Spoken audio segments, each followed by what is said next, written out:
Bismillahirrahmanirrahim. Alhamdulillahirabbil alamin. Wassalatu wassalamu ala sayyidil mursalin wa ala alihi wa sahbihi wa man tabi'ahum bi ihsan ila yaumiddin. Amma ba'd. Ikhwani fillah rahimani wa rahimakumullah.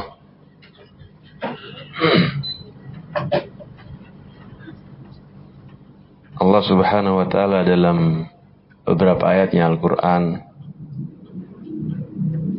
banyak menyebutkan atau memerintahkan untuk kita mengambil ibrah, mengambil pelajaran dari kisah-kisah terdahulu, perjalanan umat terdahulu, ataupun kita diperintahkan untuk melihat kondisi sekitar hari-hari yang telah kita lalui.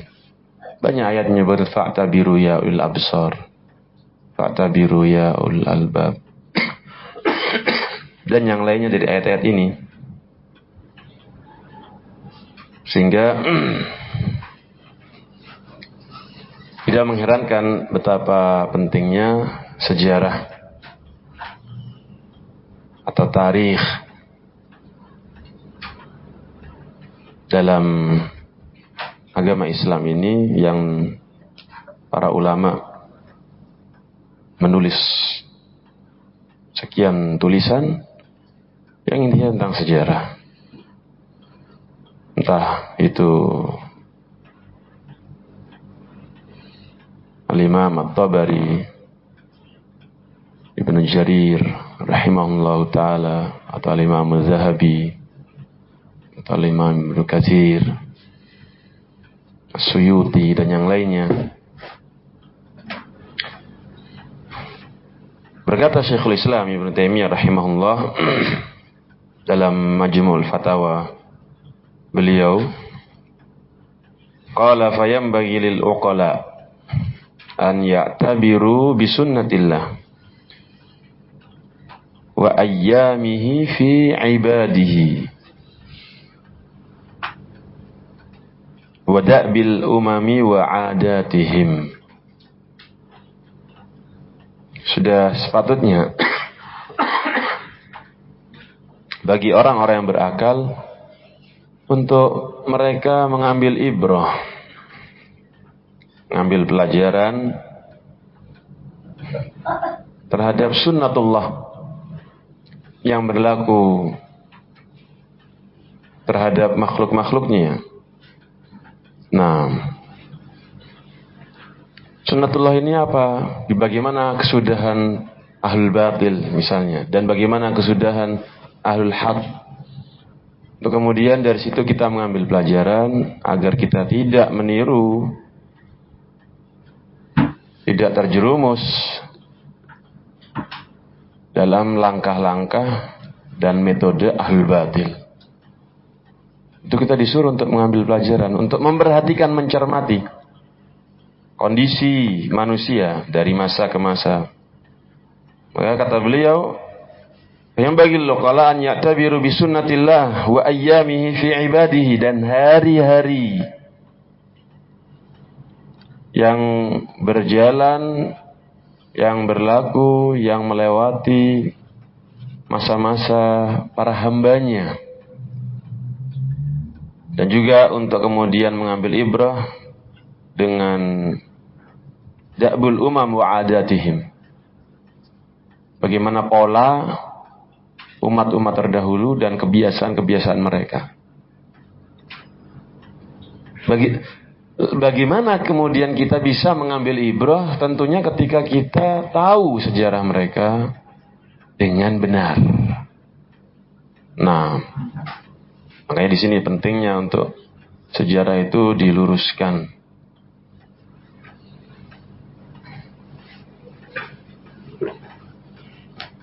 Al-Imam Ibnu Salah dalam kitab beliau Ulumul Hadis, atau yang juga dikenal dengan kitab Muqaddimah Ibnu Salah, beliau membawakan riwayat dari Sufyan Ats-Tsauri rahimahullah qala lamma ista'mala ar-ruwatu al-kadhiba ista'malna lahum at-tarikh. Atau kama qala. Ketika perawi-perawi hadis yang nakal tuh mereka mulai berdusta, menggunakan senjata dusta dalam meriwayatkan hadis-hadis mereka yang batil, maka kami hadapi mereka dengan kami menggunakan senjata tarikh sejarah, pencatatan sejarah.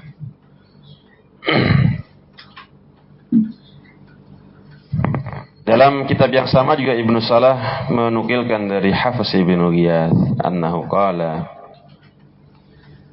idza tahamtum asy-syaikh fahasibuhu bis-sinin.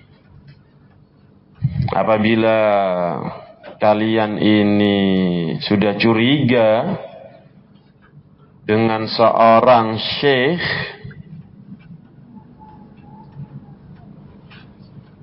dalam periwayatannya misalnya, dalam khabar dan informasinya, maka fahasibuhu bisinin, yakni sebenarnya Ibnu Salah, wahsubu sinnahu wa sinna man kataba anhu.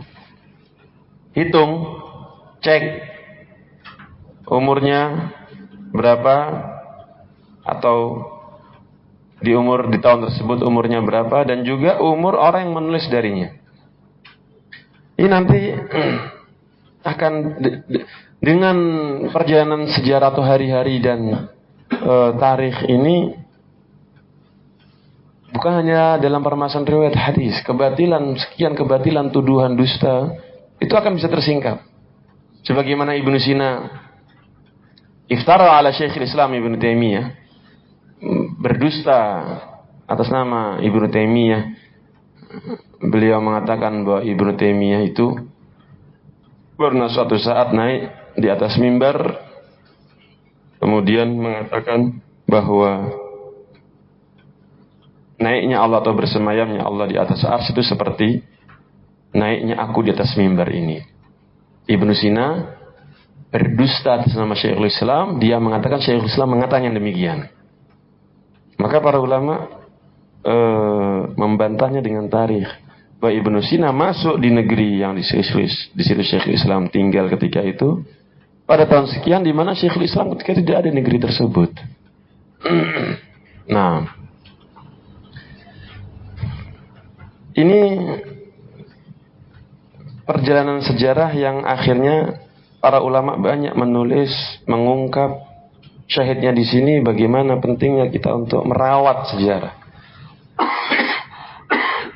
Hari-hari yang berlalu, ketika ada sekian kedustaan, ketika ada sekian kebatilan, maka sejarah tersebut penting untuk diluruskan dengan data-data yang valid, bukti-bukti yang ada. Dalam pembahasan kita kali ini ada dua hal yang minimalnya ingin saya sampaikan di sini. Yang pertama, dan terkhusus ini kembali muncul ketika Al-Ustaz Luqman Ba'abduh hafizahullahu ta'ala mulai banyak membawakan kalam-kalam para masyayikh dan ulama kita terkait fitnah yang terakhir ini. Di situ kemudian bermunculan suara-suara ini orang bagaimana menginginkan persatuan sementara dia terus berbicara. Sampai berlanjut kepada sebagian ada yang mengatakan bahwa ini Luqman Ba'abduh yang mulai fitnah ini, makanya kan tersebar di awal-awal atau bahkan mungkin sampai sekarang itu fitnah Jember, kan seperti itu. Nah, ingin memberi kesan bahwa yang memulai fitnah ini adalah dari pihak Jember.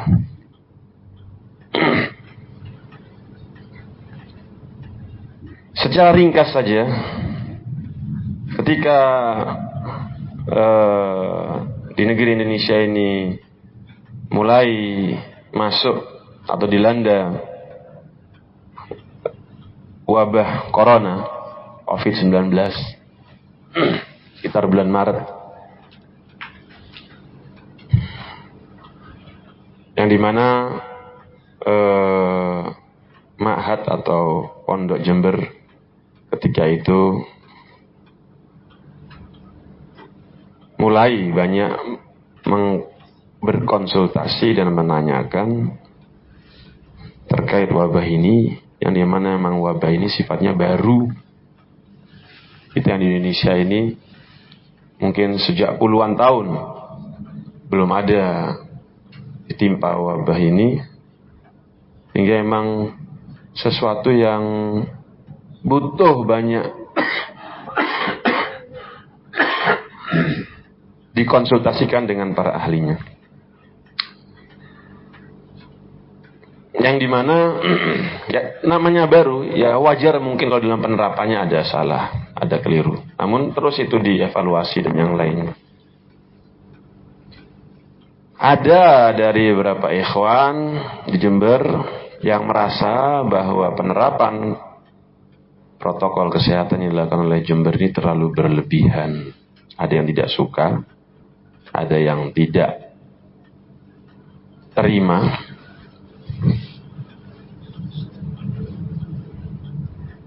Sehingga akhirnya mengadu ke sekian ustaz, sekian asatidzah. Sampai-sampai ini kan yang didengungkan oleh pihak asatidzah jumhur. Kita ini sebenarnya hanya pihak penengah. Karena di situ ada sekian ikhwan yang dizalimi, itu bahasanya. Kurang lebih maknanya seperti itu. Oleh pihak pondok. Pondok tidak memiliki wewenang untuk melakukan ini dan itu. Ini kita sekarang tidak berbicara tentang masalah secara detail protokol kesehatan yang dilakukan oleh pihak Ma'had Minhajul Athar Jember. Wailah, saya memiliki sekian data yang valid langsung dari pemerintah, baik tingkat provinsi ataupun kabupaten, bahkan tingkat pusat. Tentang apa yang dilakukan oleh pihak Jember itu diapresiasi dan didukung. Dan mereka lah pihak yang berkompeten untuk menilai, bukan asatidzah jumhur. Akhirnya, dan ada juga permasalahan yang lainnya, yang ini dijadikan alasan terbesar untuk mempermasalahkan Jember terkait tentang situs, keberadaan dua situs. Ini mulai awal-awal musim wabah COVID tersebut mulai ini terjadi info-info liar, isu-isu yang berkembang secara liar tentang Jember, yang tentunya semakin dikompori dengan keberadaan channel-channel fitnah. Melihat hal ini, maka pihak Jember, Ustaz Lukman dan yang bersamanya, Ustaz Alfian, Ustaz Revi dan yang lainnya, sebagaimana ini kebiasaan sebelumnya, berusaha untuk duduk diskusi bersama dengan asatidzah yang lainnya. Dan ini kebiasaan asatidzah ketika itu sebelum fitnah. Suatu yang sangat lumrah. Ustaz Lukman dengan Ustaz Komar, dengan asatidzah yang lainnya, Ustaz Abdul Somad, Samad Khadim, dan yang lainnya. Ketika ada suatu problem dakwah dan yang kumpul duduk bersama berdiskusi. Nah, maka itu pula yang kemudian berusaha dilakukan oleh pihak Jember. Yang akhirnya dengan usaha yang gigih dari pihak Jember, sebetulnya asatidzah jumhur sebagiannya ini enggan. Nah, akhirnya Allah takdirkan berlangsung adanya jalsah di Jember tanggal 15-16 Agustus. 15-16 Agustus tahun 2020. yang dimana dalam jalsa tersebut sudah tampak beberapa sikap asatidzah jumhur yang kurang nyaman. Kebiasaan diskusi yang penuh dengan ukhuwah, walaupun diskusi itu isinya lumayan hangat, pembahasan lumayan berat sebelum fitnah ini, namun ruh ukhuwah itu tetap terjaga, tetap ada dalam jalsa tersebut. Sudah mulai tidak seperti biasanya. Bahkan sampai ada ucapan dari mereka bahwa jalsa tersebut tidak menghasilkan keputusan apa-apa. Nah, padahal salah satu poin terbesar dan itu yang adalah inti permasalahan yang dipermasalahkan oleh asatidzah jumhur pada pihak Jember tentang situs untuk mereka ini atau pihak Jember ini menutup kedua situs tersebut. Ini terucap oleh Ustaz Muhammad Asyawet kepada ana sendiri pribadi ketika ana datang ke rumah beliau pada tanggal 16 Agustus 2020. Jadi ketika ada jalsa di Jember, Ustaz Muhammad itu tidak hadir dalam jalsa tersebut. 15-16 Agustus. Ana datang ke rumah beliau. Nah, ada sekian hal yang dibicarakan di situ. Namun di akhir selesai jalsa, beliau berbicara berdua dengan ana, sedikit membahas tentang masalah fitnah yang terjadi di antara tentang Ustaz Lukman. Nah, yang intinya Ustaz Muhammad bilang, ini permasalahan terbesar, ana minta untuk situs jadi ditutup. Seperti itu. Dan itu kembali ana pastikan melalui Jabri atau chattingan WA. Sampai sekarang masih ada itu. Tentang ucapan beliau ini.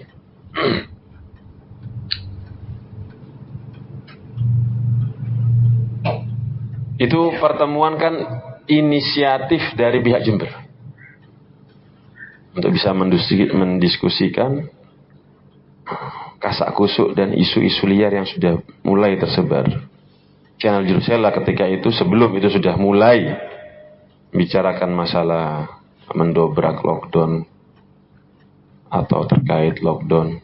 Sebelum sudah mulai berbicara tentang masalah, dipermasalahkan tentang permasalahan talhin atau lahan dalam azan yang memojokkan pihak Jember. Ala kulli hal, dalam pertemuan tersebut sebetulnya ada sebuah keputusan yang cukup berpengaruh seharusnya. Dan ucapan Ustaz Muhammad ini untuk meminta menutup jendi dengan itu masalah selesai, ini juga diucapkan kepada yang lainnya, bukan hanya kepada ana. Di antaranya kepada Al-Akh Oman Abu Kafi ketika itu. Nah,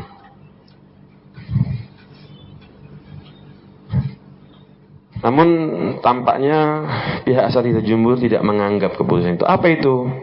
Dalam jalsa tersebut, dan antum mungkin sebagian sudah mendengar, Ustaz Lukman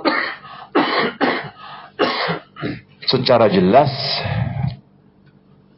menyampaikan dan menyatakan bahwa kedua situs tersebut itu untuk ditutup, menyepakati keinginan dari pihak asatidzah jumhur. Namun seolah-olah ini tidak teranggap. Nah, entah berusaha ditutupi atau bagaimana, kesan yang ditampakkan oleh pihak Asatidz Jumhur bahwa pertemuan tersebut tidak menghasilkan apa-apa. Ini ada bukti rekamannya. Nah, suara itu sampai sekarang alhamdulillah sekian data dan bukti tersimpan dengan rapi. Ketika sepulang dari jalsa tersebut masing-masing kembali ke tempatnya dan tampaknya masih belum ada hasil yang diharapkan, maka sekitar tanggal 25 Agustus kalau tidak salah, pihak Jember berusaha. Sekali lagi coba kita lihat usaha yang dilakukan dalam rangka meredam fitnah ini oleh pihak Jember, Ustaz Lukman dan yang bersamanya ketika itu. Berusaha untuk menemui beberapa asatidzah agar diharapkan bisa terjadi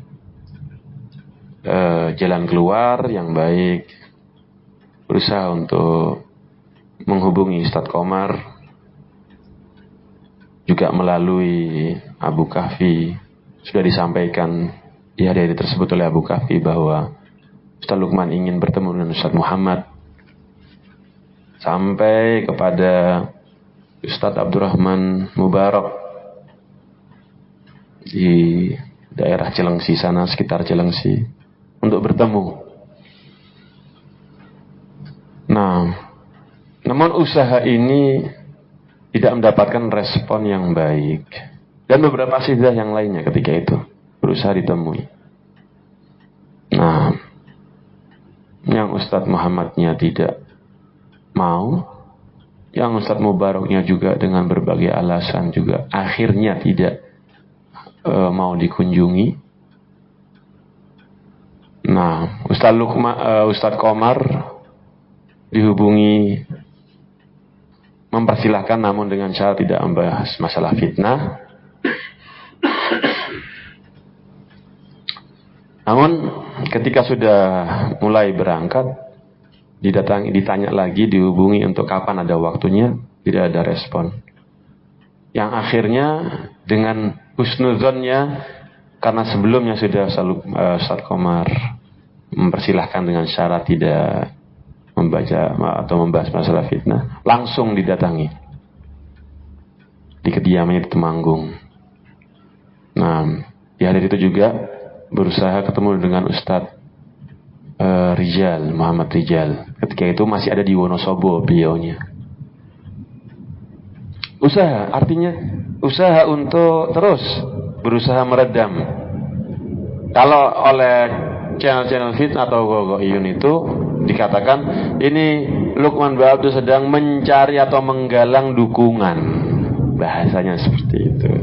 Dalam aktualnya itu berusaha menjelaskan yang sebenarnya, berusaha untuk terus berkomunikasi dengan asatidzah, bukan hanya melalui via media sosial atau media komunikasi, berusaha untuk bertemu.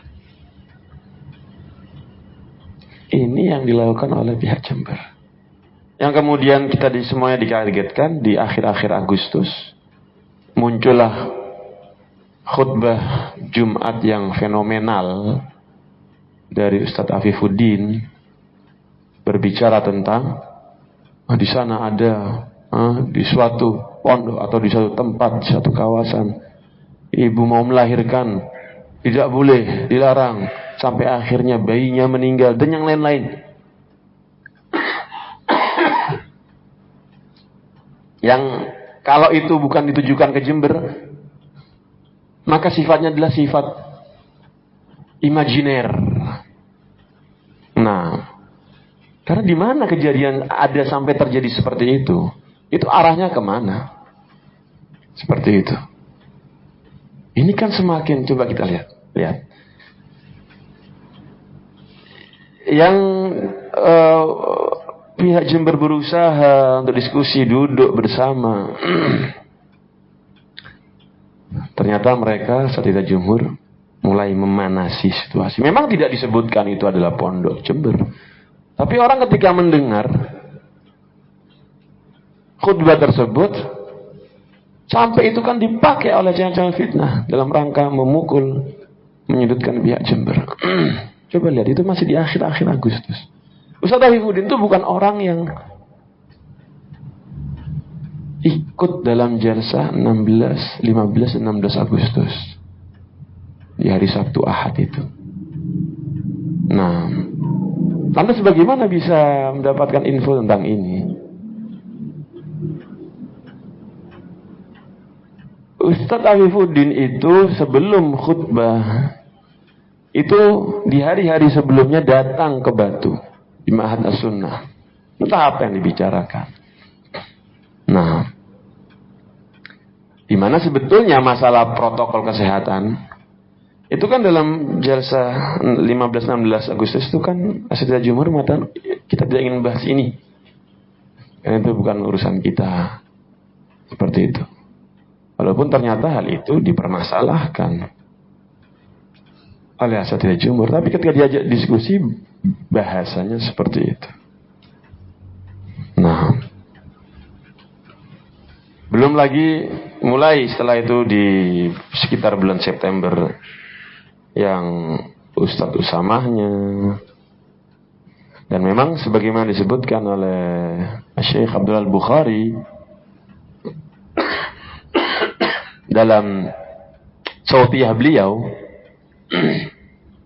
pada Syawal 1442, ya, berarti bulan Ramadan atau Syawal tahun kalau Masehnya 2021, yang oleh Asatidzah Jumhur disembunyikan sekian lama sampai Syekh Abdul Bukhari sendiri yang memunculkan sautiyah ini di channel resminya beliau.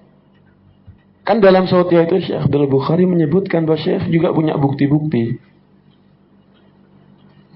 bahwa Asatidzah Jumhur itu melakukan taklib, ada kila wa qal wa taklib. Taklib itu hasutan. Nah, seperti itu. Ini kan tidak dibenarkan. Sehingga hasutan itu ada. Dan saya juga tahu bahwa ada itu pembicaraan entah baik terbuka ataupun khafa bil khafa, secara sembunyi-sembunyi.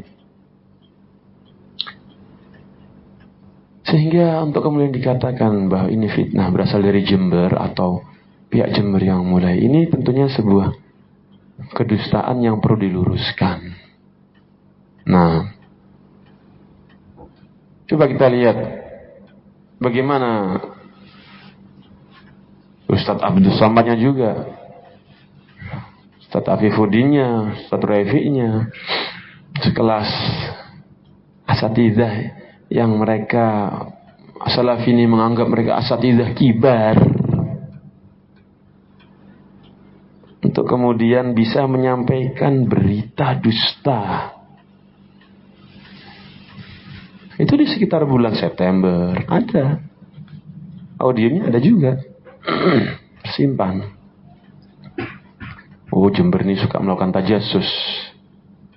Nah, tajasus itu memang hukum asalnya haram, tapi pada kondisi-kondisi tertentu tahu tajasusnya apa, berusaha memata-matai dengan merekam dengan ini apa yang lainnya.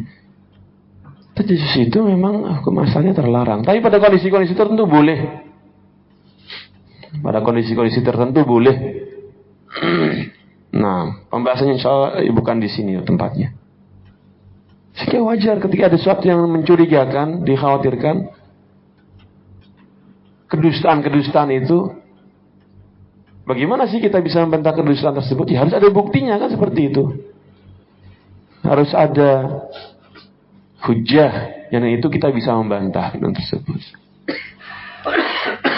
Coba lihat sekian asatidzah kibar ini bisa terbawa pernyataan dari sebagian tim Jendi,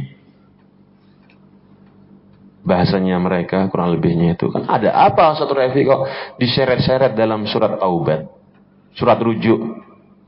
Ketika itu kita mengetahui setelah jalsah 15-16 Agustus 2020 itu tidak lama Salukman, Ustadz Revi dan Ustadz Alfian membuat surat rujuk, ya, dan di situ menutup kedua situs tersebut.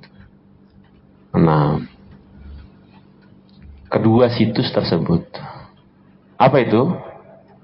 Jendi dan YKNU.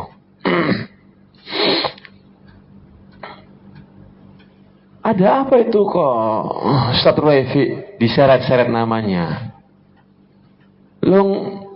Beliau ini tidak terlibat. Ini kan tim Jendi tahu. Abdul Ghafur CS itu. Nah, tim Jendi tahu. Ustaz Rafiq tidak terlibat sama sekali. Nama-nama tidak disebutkan dan yang lainnya. Dalam rapat-rapat juga tidak ada. Padahal Ustaz Ridha Kibar ini kan terhadap Ustaz Lukman atau Ustaz Rafiq sendiri, itu kan bukan orang asing yang susah untuk bertanya atau memastikan. Ini kan pembicaraan tentang Ustaz Rafiq. Nah, kenapa enggak tanyanya memastikan khobar, mendengar info dari sebagian tim Jendi tersebut? Yang dengan itu kan selalu Ustaz Usama bilang, akhirnya jadi carut marut dakwah ini. Coba lihat. Sekali lagi, celaan carut marut dakwah ini. Ustaz Rafiq dilibat, diseret-seret namanya. Anda sudah tahu semua lah hakikat dari keterlibatan Ustaz Rafiq yang sebetulnya ada dan sudah ada buktinya. Seperti Anda sudah tahu semua ini, insya Allah. Itu aja sudah berarti salah, keliru. Ya kok orang seperti Abdul Ghafur dipercaya begitu? Nah, kenapa kok nggak memastikan dan lebih percaya kepada rekan sejawat yang sebelumnya dakwah bersama, ada problematika sering didiskusikan bersama, dipastikan langsung ke Ustaz Rafiqnya bisa. Di awal-awal itu kan Asatidzah Jumhur sebetulnya masih berusaha bagaimana Ustaz Rafiq bisa lepas dari Ustaz Lukman. Kalau Ustaz Lukman sudah sejak awal dah, dan memang intinya adalah bagaimana kebencian terhadap Ustaz Lukman. Tapi ya begitu nggak mau tanya ke Ustaz Rafiq. Ini yang pertama. Yang kedua, yang anehnya juga, kalau dianggap Ustaz Rafiq tidak terlibat dalam Jendi, itu kan surat rujuk terhadap penutupan apa? Situs Jendi dan YKNU, kan bukan hanya Jendi. Sementara keterlibatan Ustaz Rafiq dalam Jendi sudah ada. Yang pertama, anggap misalnya tidak terlibat dalam Jendi, Asatidzah sangat paham bahwa Ustaz Rafiq terlibat dalam situs YKNU. Kan sah-sah saja Ustaz Rafiq di situ ikut menandatangani, ikut tertulis cantum namanya sebagai perwakilan misalnya situs YKNU. Ini kan boleh-boleh saja. Kalaupun dianggap tidak terlibat dalam Jendi, tapi dalam situs YKNU terlibat dan diketahui oleh Asatidzah Jumhur. Lantas mengapa ini jadikan suatu permasalahan yang akhirnya menciptakan fitnah seperti ini? Nah, itu sekitar bulan September. Agustus sudah ada perbincangan jelek tentang Ustaz Lukman. Itu juga sudah mendengar bagaimana Ustaz Fauzan menukilkan ucapan Ustaz Usama tentang Ustaz Lukman, ucapan yang sangat buruk, enak seperti itu. Ya kan, lebih baik saya melihat hizbi daripada melihat wajah orang ini atau yang semisal itu. Itu kan jauh dari pembicaraan Ustaz Lukman dengan Ahluwih Palembang. Nah, lantas apakah hal yang demikian ini masih untuk kemudian relevan dikatakan bahwa pihak Jember yang memulai fitnah ini? Seperti itu. Bahkan usaha sejak awal Jember untuk meredam fitnah ini, saat yang sudah kita sampaikan, itu dilakukan dengan sungguh-sungguh. Sampai akhirnya tersebarlah pembicaranya sebetulnya bersifat pribadi dengan Pak Luwe. Rekaman tersebut tersebar kemana-mana. Ada beberapa poin di sini. Kalau kita dengarkan sesama pembicaraan tersebut, tentu dengan bahasa yang kurang nyaman, bisa dikatakan bahasa celaan kepada Asatidzah Jumhur, yang dengannya akhirnya Ustaz Lukman meminta maaf secara terbuka. Itu surat permohonan, surat taubat permintaan maaf itu bukan semata-mata Ustaz Lukman tidak konsultasikan ke masyayikh kita. Hasil akhir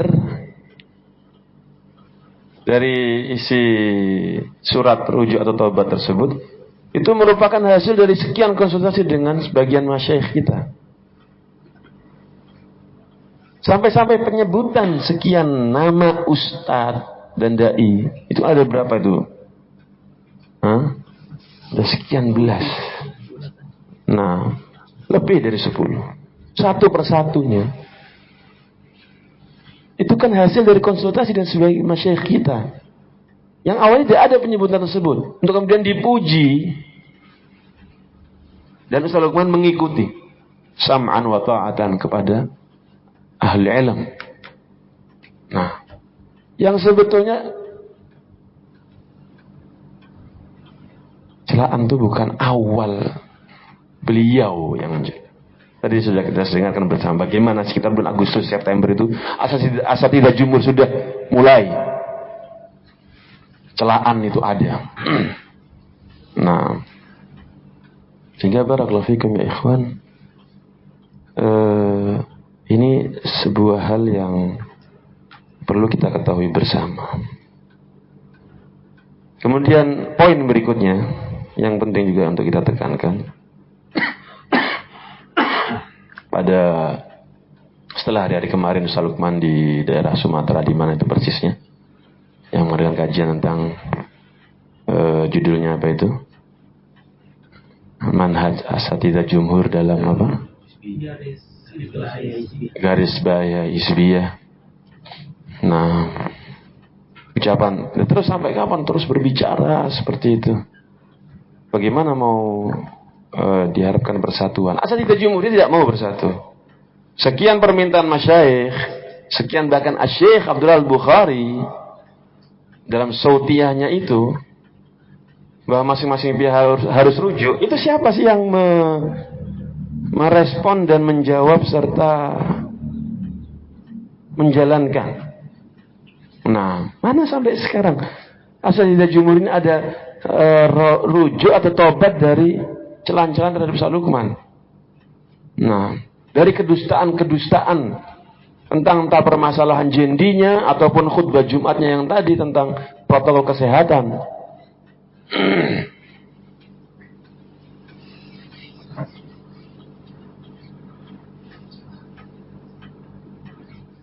Yang perlu kita ketahui bahwa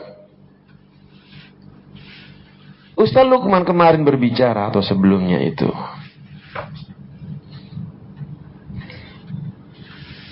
tentang asatidzah jumhur. Ini sekarang bukan pembicaraan tentang Ustaz Lukman meluruskan tuduhan terhadap diri beliau atau terhadap Pondok Jember, Ma'had Minhajul Asar Jember. Tapi mulai berbicara tentang asatidzah yang tidak terkait dengan tuduhan-tuduhan terhadap Ustaz Lukmannya. Ini yang perlu diketahui bahwa Ustaz Lukman itu bukan orang pertama yang berbicara. Kan kita sudah mengetahui bersama dalam daurah Imam Muzani, kalam Syekh Al-Alim Abdul Ghani Ausad hafizahullah ta'ala tentang pola asatidzah jumhur ini. Syekh Abbas Al-Jawnah, Syekh Abdul Ghani mengatakan haula'il asatidzah idza istamaru ala mawaqifihim wa asarru 'alaiha falaisu bisalafiyyin. Ini kan Syekh menyampaikan di hadapan sekian dai.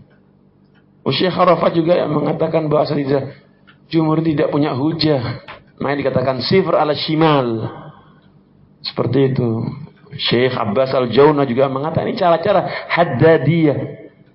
Ini kan masyayikh yang berbicara. Seperti itu. Ustaz Lukman ini kan hanya menyampaikan kepada salafiyin, ini loh kesimpulan-kesimpulan para ulama, vonis-vonis ulama tentang cara-cara asatidzah. Sehingga ketika ada ngomong, gimana mau bersatu kalau mau masih ngomong terus. Syekh Abdul Al-Bukhari dalam Sautiyahnya itu kan menyebutkan di antara poinnya tentang fitnah ini untuk dikembalikan permasalahan kepada siapa? Wal amru fiha ilal masyayikh. Buka dan dengarkan Sautiyah Syekh Abdul Al-Bukhari. Seperti itu. Untuk dikembalikan permasalahan dalam fitnah ini kepada al-masyayikh. Memang masyayikh itu ketika mengadakan daurah Imam Al-Muzani, Syekh Arafatnya dan yang lain, itu tidak berkonsultasi, tidak berdiskusi dengan Syekh Abdul Al-Bukhari. Murni inisiatif tanpa ada informasi, pembicaraan dengan Syekh Abdul Al-Bukhari. Tidak. Seperti itu. Nah, Syekh Abdul Al-Bukhari menitipkan pesan kepada Syekh Arafat. Bertanya apa yang anda dilakukan. Seperti itu. Ada orang Imam Muzani yang pertama ataupun yang kedua. Sehingga masyayikh dalam daurah Imam Muzani membuat vonis-vonis pernyataan. Itu memang ya seperti, coba kita perhatikan, buka coba masing-masing kita buka itu, dengarkan kembali Sautiyah Syekh Abdul Bukhari, jelas. Wal amru fiha ilal masyayikh. Saya ketika masyayikh berbicara dalam fitnah itu, la tafrid wala ifrad dalam setiap fitnah apapun. Nah, kita tidak mendahului ulama, tapi juga ketika ulama sudah berbicara, sudah membuat pernyataan, ya jangan kita ini masih ketinggalan di mana masyayikhnya, ulama yang sudah berbicara kapan. Ya segera juga berbicara, sampaikan kepada umat dengan kita menyampaikan, dan setelah itu kita menjalankan bimbingan ulama sesuai dengan marahilnya, ya, dengan tahapan-tahapannya. Itu sebab terbesar setiap fitnah itu redam. Kenapa fitnah itu tidak selesai atau berlarut-larut? Akibat ada dari pihak yang tidak menjalankan bimbingan dan pernyataan para ulama, nasihat para ulama, nasihat para masyayikh. Seperti itu. Sehingga wajar ketika Salman berbicara dalam kondisi tetap ayo bersatu di atas al-haq. Jangan damainya itu istilah belum ada pembenaran sejarah nih. Karena kalau sudah terjadi islah betul-betul dalam kondisi tidak ada pembenaran sejarah, nanti generasi-generasi berikutnya akan tahunya, oh ini Lukman Ba'abdu pendusta. Bagaimana islah mau dalam kondisi seperti ini? Makanya harus diluruskan. Oh ini cara-caranya asatidzah jumhur, ini cara-caranya hizbiyah. Metodenya, metode hizbiyah. Sehingga tidak ditiru cara-cara seperti dalam dakwah. Kan ini yang pentingnya kita meluruskan sejarah, kan seperti itu. Dibilang gak mau bersatu, gak mau, lu asatidzah jumhurnya. Ketika Syekh Abdul Al-Bukhari mendudukkan, ketika itu asatidzah jumhur kumpul, dan juga bersama Ustaz Lukman, itu juga ada Syekh Arafat, tentu juga sudah mengetahui, mungkin ada Al-Ustaz Abdul Haris juga. Yang diantara nasihat Syekh Al-Bukhari adalah apa? Kun abdan lillah, wala takun abdan li ghairihi. Jadilah hamba Allah dan jangan jadi hamba selainnya. Itu kan diantara nasihatnya apa? Himbauannya apa? Tazawur. Ayo. Untuk kemudian mengadakan daurah musyarakah bersama-sama. Tazawur. Kan diminta bukan hanya daurah musyarakah. Siapa sih yang melaksanakan usaha untuk melaksanakan tersebut? Ya Ustaz Lukman juga. Mana asatidzah jumhur ketika itu, ya? Nah, sebelum yang terakhir ini.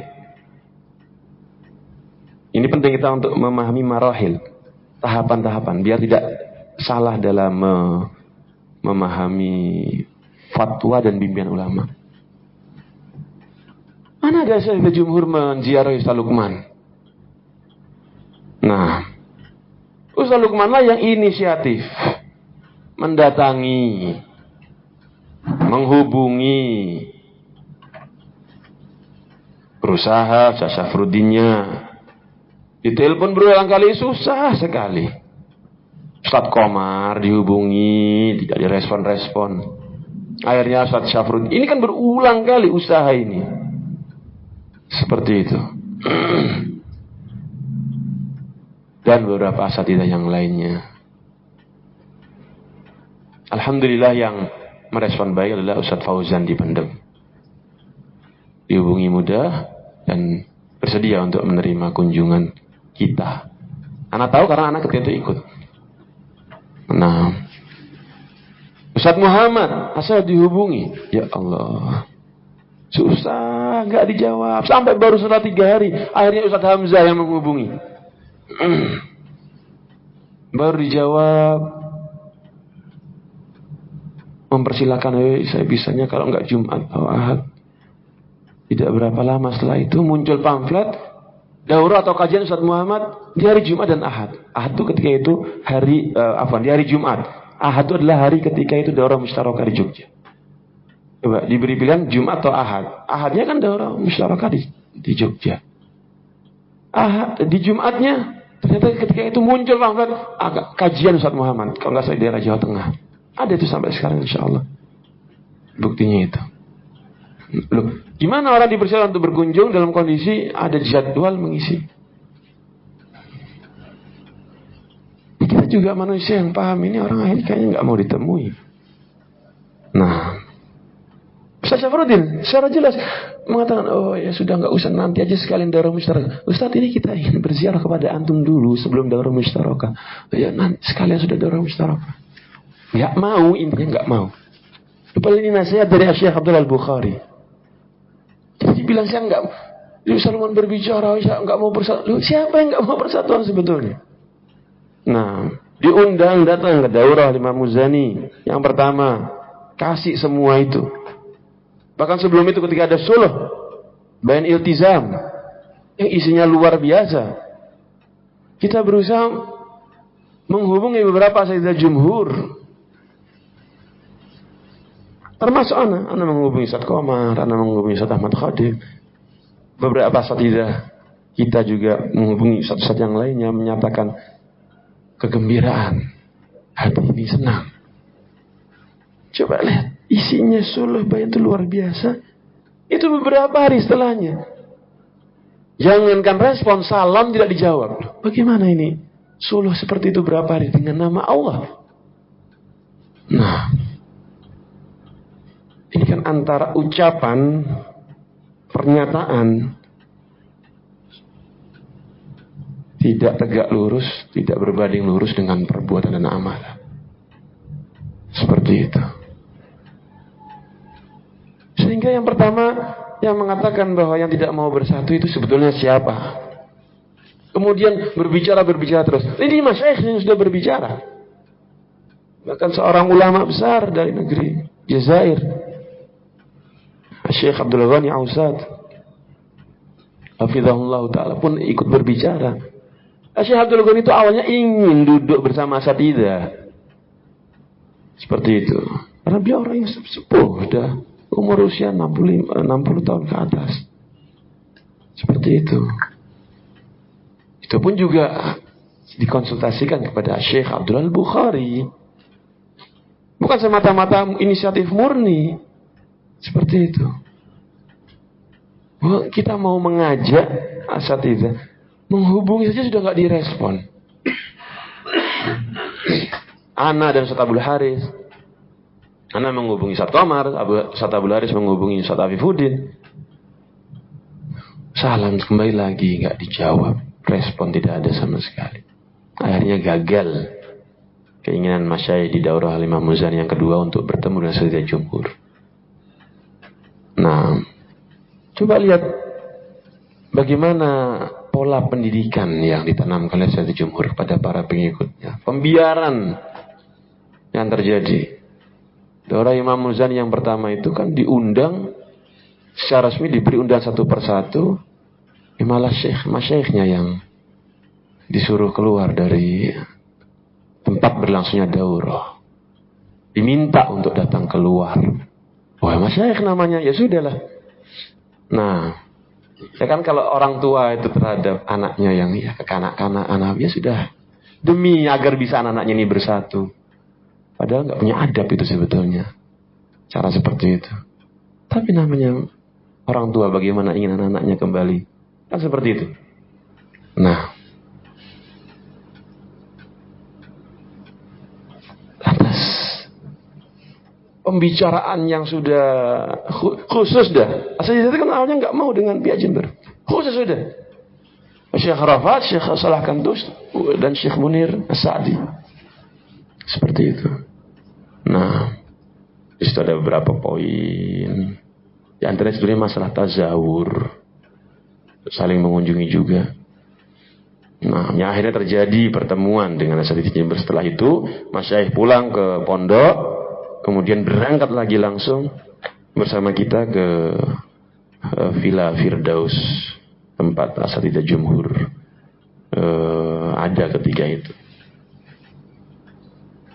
Sekali lagi poin, bagaimana kemudian Ustaz Lukman coba usaha untuk bersatu, mengucapkan terima kasih, ucapan syukur kepada Asatidz Jumhur. Disebutkan di antara poin-poinnya di antara tazawur. Terus kok bisa-bisanya Ustaz Afifuddin dalam sebuah grup bersama tulabnya mengatakan itu poin belum dikonsultasikan kepada saat tidak ada, itu kurang lebih seperti itu maknanya. Ya akhirnya ya siapa yang tidak kecewa sama Syekh yang sudah berusaha mengikuti cara-cara seni yang nggak benar. Kita tunjukkan kepada Mas Syekh ketika itu ini Syekh. Dengan itu akhirnya Mas Syekh meminta kepada Ustaz Afifuddin untuk mencabut pernyataan ngawur itu. Seperti itu. Coba lihat. Nah, usaha-usaha persatuan, usaha bagaimana semua keinginan masyayikh para ulama kita diikuti, berusaha dijalankan oleh Ustaz Lukman. Sampai akhirnya masyayikh pada daurah Imam Muzani yang kedua akhirnya mulai berbicara.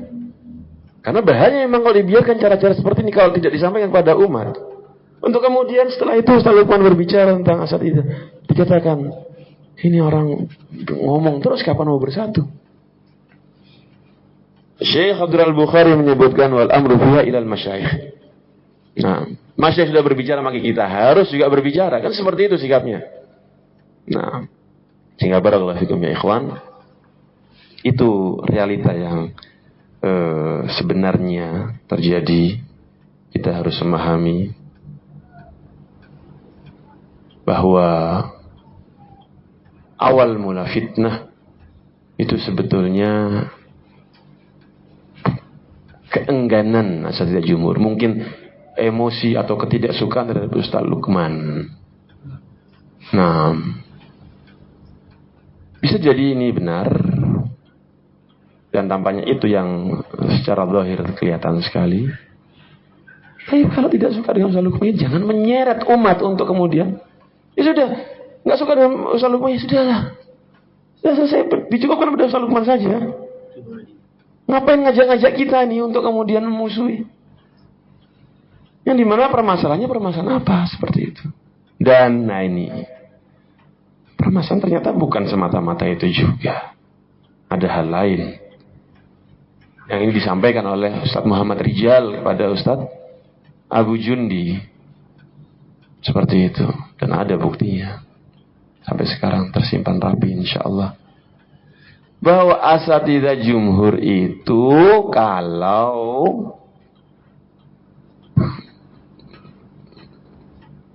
menghadapi Abdul Ghafur CS secara terbuka itu khawatir kalau nanti aib-aibnya dibongkar.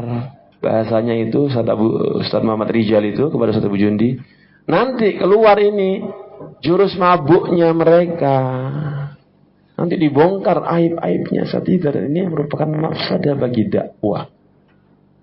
Aib ya Ustaz, seorang dai itu harus siap. Makanya ini kan pelajaran dasar yang banyak dipelajari oleh salafiyin di seluruh dunia. Kitab Salasatul Usul atau Al-Usulus Salasah. Kewajiban seorang mukmin pertama belajar untuk ilmu, kemudian beramal. Seperti itu. Kemudian mendakwahkan. Terus terakhir apa? Wasabru alal adzafi. Sabar ketika menghadapi gangguan. Seorang dai memang harus siap untuk menerima gangguan ketika dia mendakwakan al-haq. Jangan jadi seorang yang pengecut. Kalau tidak ingin mendapatkan gangguan, ya sudah duduk manis saja. Loh, kok takut aib-aibnya dibongkar? Aib apa sih? Kalau itu memang betul suatu dosa atau keliruan, ya sudah tinggal rujuk kan gitu seorang mukmin. Tapi kalau memang bukan, ya ngapain takut? Kalau itu aib hanya aib yang diada-adakan oleh mereka, ya namanya ahlul batil, ya biarkan saja. Tinggal dijelaskan dan diluruskan, kan seperti itu. Kan ini gue itu kan berbicara tentang protokol Jember yang katanya hulu, katanya begini, ibu hamil yang tadi, tinggal diluruskan. Seperti itu. Masalah jindi, Ustaz Rafi tidak terlibat ini. Tinggal diluruskan. Apa yang dikhawatirkan? Kok takut ngadepi Abdul Ghafur CS? Ya sudah, kalau takut, ya terus jangan memusuhi pihak Ustaz Lukman.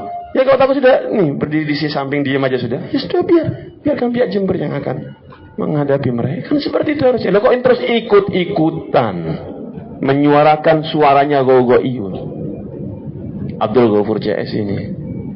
Nah, dengan PD-nya lagi mengeluarkan surat pernyataan apa segala macam. Ustaz Rifki tidak pernah disebut nama, tidak terlibat. Ternyata. Nah, dulu ada bahasa di channel apa itu? Bahasanya itu apa? Pelupa kelas berat atau apa itu? Pikun atau apa? Nah Abdul Ghafur kok. Yes.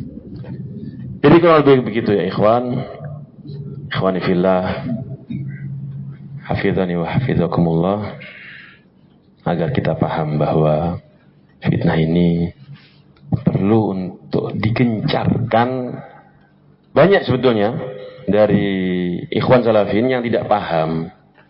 Ternyata masyayikh sudah berbicara. Ada sebagian ikhwan, ketika anak diskusi, anak ingin sampaikan beberapa kalimat masyayikh secara jelas, nggak mau. Aneh. Seorang salafi nggak mau disampaikan kepadanya kalam ulama, kalam masyayikh. Aneh ini. Ini kesalafiannya patut dipertanyakan seperti ini. Kecuali kita membawakan kalam yang memang itu diada-adakan. Syekh Abdul Ghani nggak mengatakan itu, Syekh Rafat nggak mengatakan itu, misalnya kita mengatakan ini Syekh Ghani. Dan ini yang ternyata dilakukan oleh pihak Sayyidul Jumhur. Ingat, Ustaz Abu Hamzah Yusuf yang secara terang-terangan berbicara kepada sebagian ikhwan dengan dusta bahwa nasihat terbatas yang dikeluarkan oleh Sayyidul Jumhur awal itu, Syekh Abdullah Bukhari menyampaikan nasihat bimbingan sautiyah. Tidak berapa lama kemudian, setelah berapa hari kemudian, Sayyidul Jumhur membuat nasihat terbatas seperti itu, yang isinya hakikatnya bukan meringkas sautiyah Syekh Bukhari, audio Syekh Bukhari, tapi memotong karena sekian poin penting tidak disebutkan. Bisa-bisanya Ustaz Abu Hamzah Yusuf yang notabene tidak ikut sebetulnya di jelasannya Syekh Bukhari atau apa yang terlibat, tidak ikut. Bisa-bisanya mengatakan sambil dengan ucapannya Allah mengetahui. Seperti itu. Ini bahaya. Bahwa hal itu sudah dikonsultasikan ke Syekh Abdul Bukhari. Nasihat terbatas itu, ringkasan itu katanya. Dusta padahal. Nah, dusta. Nah, sebetulnya bukan masalah semata-mata dustanya Ustaz Abu Hamzah Yusuf. Ustaz Abu Hamzah Yusuf dapat cerita dari mana kok bisa ngomong seperti itu? Siapa nih pihak yang menginformasikan? Nah, karena Ustaz Abu Hamzah Yusuf bukan orang yang langsung ketemu dengan Syekh Bukhari yang terlibat nama-namanya ditulis, bukan. Jadi ada pihak lain yang dusta juga ini. Sebetulnya yang berdusta ini siapa? Sebetulnya yang jujur ini siapa? Tapi begitu ya ikhwan, tanda-tanda akhir zaman. Yusaddiqu fihal kadhib wa yakadzabu bihal shadiq. Nah, orang yang jujur didustakan. Orang yang pendusta, yang berkhianat malah dipercaya. Seperti itu. Ini kan Abdul Ghafur CS ini, channel-channel itu masih jadi rujukan gitu. Sudah tahu dari tahdzir oleh para ulama jelas. Jursela ini masih aja dijadikan rujukan. Nah, nasallallahu assalamu alafiyah. Mungkin kita cukupkan sampai di sini. Maka minas shawab fa minallahi wahdah wa maka khata fa minni wa minasy syaitan. Wa sallallahu ala nabiyyina Muhammad wa ala alihi wa sahbihi wa sallam. Walhamdulillahi rabbil alamin.